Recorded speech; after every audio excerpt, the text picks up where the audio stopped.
So hey everyone, welcome back to another quick and very interesting tutorial. Where in this quick tutorial, I'm going to show you how you can change how you can edit the files on Google Docs while you're being offline on your browser. Now, in order to do it, first of all, you need to be online for once. While you're online, just simply go to your Docs.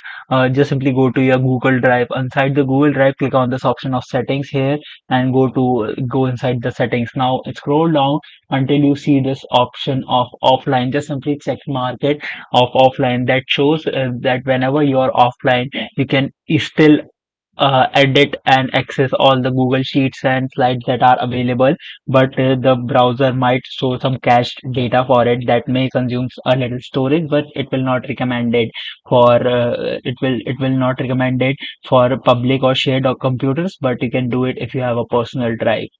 Alright, so that's it for this tutorial. I hope this video will be helpful for you. Make sure to hit the like button and subscribe button for more such helpful and interesting tutorials. See you in the next one. Take care.